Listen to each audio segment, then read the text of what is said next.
शिक्षा समिति की बैठक में सांसद दर्शन सिंह चौधरी ने शिक्षा व्यवस्था को गुणवत्तापूर्ण और रोजगारोन्मुख बनाने पर दिया जोर। नई दिल्ली संसदीय सौध, नई दिल्ली में आयोजित शिक्षा समिति की महत्वपूर्ण बैठक में होशंगाबाद नरसिंहपुर लोकसभा क्षेत्र के सांसद श्री दर्शन सिंह चौधरी ने सहभागिता करते हुए देश की शिक्षा व्यवस्था को अधिक प्रभावी, गुणवत्तापूर्ण, आधुनिक और रोजगारोन्मुख बनाने से जुड़े विभिन्न महत्वपूर्ण विषयों पर सार्थक विचार विमर्श किया। बैठक में शिक्षा की वर्तमान चुनौतियों, विद्यार्थियों की बदलती आवश्यकताओं तथा भविष्य की जरूरतों के अनुरूप शिक्षा व्यवस्था को और सशक्त बनाने पर विशेष जोर दिया गया। बैठक के दौरान शिक्षा की गुणवत्ता में सुधार, आधुनिक तकनीक के प्रभावी उपयोग, विद्यार्थियों के सर्वांगीण विकास, कौशल आधारित शिक्षा, नवाचार, रोजगारपरक प्रशिक्षण तथा शिक्षा को समाज और उद्योग जगत की आवश्यकताओं के अनुरूप बनाने जैसे विषयों पर विस्तृत चर्चा हुई। सदस्यों ने इस बात पर भी विचार किया कि देश के विद्यार्थियों को ऐसी शिक्षा उपलब्ध कराई जाए जो उन्हें केवल अकादमिक ज्ञान तक सीमित न रखे, बल्कि उन्हें आत्मनिर्भर, कुशल और भविष्य की चुनौतियों का सामना करने में सक्षम बनाए। सांसद श्री दर्शन सिंह चौधरी ने कहा कि प्रधानमंत्री श्री नरेंद्र मोदी के नेतृत्व में भारत को विकसित राष्ट्र बनाने के संकल्प को साकार करने में शिक्षा की भूमिका अत्यंत महत्वपूर्ण है।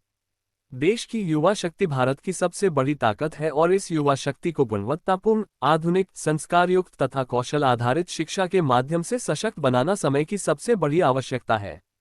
उन्होंने कहा कि आज के बदलते वैश्विक परिदृश्य में शिक्षा का स्वरूप भी तेजी से बदल रहा है। विद्यार्थियों को केवल पुस्तकीय ज्ञान देने के बजाय उनमें व्यवहारिक ज्ञान, कौशल, नवाचार की क्षमता, वैज्ञानिक दृष्टिकोण, नैतिक मूल्यों और राष्ट्र निर्माण की भावना विकसित करना आवश्यक है। शिक्षा ऐसी होनी चाहिए जो विद्यार्थियों की प्रतिभा को पहचानकर उसे उचित दिशा दे और उन्हें रोजगार प्राप्त करने के साथ साथ रोजगार सृजित करने के लिए भी सक्षम बनाए। श्री चौधरी ने कहा कि डिजिटल तकनीक और कृत्रिम बुद्धिमत्ता सहित आधुनिक तकनीकों ने शिक्षा के क्षेत्र में व्यापक संभावनाएं पैदा की हैं। इन तकनीकों का समुचित और जिम्मेदार उपयोग करते हुए विद्यार्थियों तक गुणवत्तापूर्ण शैक्षणिक सामग्री पहुंचाई जा सकती है। साथ ही ग्रामीण और दूरस्थ क्षेत्रों के विद्यार्थियों को भी बेहतर शैक्षणिक अवसर उपलब्ध कराने की दिशा में तकनीक महत्वपूर्ण भूमिका निभा सकती है। उन्होंने शिक्षा के साथ कौशल विकास को जोड़ने की आवश्यकता बताते हुए कहा कि विद्यार्थियों को उनकी रुचि और क्षमता के अनुरूप व्यावहारिक प्रशिक्षण एवं कौशल प्रदान किया जाना चाहिए। इससे युवा बदलते रोजगार बाजार की मांग के अनुरूप स्वयं को तैयार कर सकेंगे और देश की अर्थव्यवस्था को भी कुशल मानव संसाधन प्राप्त होगा। बैठक में विद्यार्थियों के सर्वांगीण विकास को लेकर भी विचार विमर्श हुआ। सांसद श्री चौधरी ने कहा कि शिक्षा का उद्देश्य केवल परीक्षा में अच्छे अंक प्राप्त करना नहीं, बल्कि विद्यार्थियों के व्यक्तित्व का समग्र विकास करना होना चाहिए।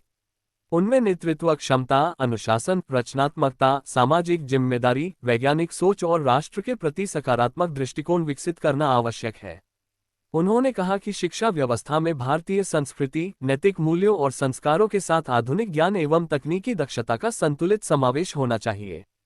इससे विद्यार्थी अपनी जड़ों से जुड़े रहते हुए वैश्विक स्तर पर प्रतिस्पर्धा करने में सक्षम बनेंगे। सांसद ने कहा कि केंद्र सरकार द्वारा शिक्षा के क्षेत्र में किए जा रहे निरंतर प्रयासों का उद्देश्य देश के प्रत्येक विद्यार्थी को बेहतर और समान अवसर उपलब्ध कराना है। शिक्षा की गुणवत्ता के साथ उसकी पहुंच और प्रभावशीलता को मजबूत करना भी उतना ही जरूरी है। ग्रामीण एवं दूरस्थ क्षेत्रों के विद्यार्थियों को भी आधुनिक शैक्षणिक संसाधनों और गुणवत्तापूर्ण शिक्षा का लाभ मिले, इसके लिए निरंतर प्रयास किए जाने की आवश्यकता है। उन्होंने कहा कि मजबूत शिक्षा व्यवस्था ही भारत को ज्ञान, अनुसंधान, नवाचार और कौशल के क्षेत्र में वैश्विक शक्ति बनाने का आधार तैयार कर सकती है। इसके लिए केंद्र, राज्य, शिक्षण संस्थानों, शिक्षकों, अभिभावकों और समाज को मिलकर काम करना होगा। सांसद श्री दर्शन सिंह चौधरी ने विश्वास व्यक्त किया कि शिक्षा समिति में हुए सार्थक विचार विमर्श, विभिन्न सुझावों और विशेषज्ञ दृष्टिकोणों के आधार पर शिक्षा व्यवस्था को और अधिक प्रभावी बनाने की दिशा में महत्वपूर्ण कदम उठाए जाएंगे। उन्होंने कहा कि शिक्षा के क्षेत्र में किए गए सुधारों का वास्तविक उद्देश्य प्रत्येक विद्यार्थी के उज्जवल भविष्य का निर्माण और भारत की युवा शक्ति को राष्ट्र निर्माण की दिशा में सशक्त बनाना होना चाहिए। उन्होंने कहा कि जब देश का युवा शिक्षित, कुशल, संस्कारवान और आत्मनिर्भर होगा, तभी विकसित भारत के संकल्प को मजबूती मिलेगी। इसलिए शिक्षा को राष्ट्र की दीर्घकालिक प्रगति का सबसे महत्वपूर्ण आधार मानते हुए इसके निरंतर उन्नयन की दिशा में प्रयास जारी रखना आवश्यक है। NDPM News 24 नर्मदापुरम की खास रिपोर्ट।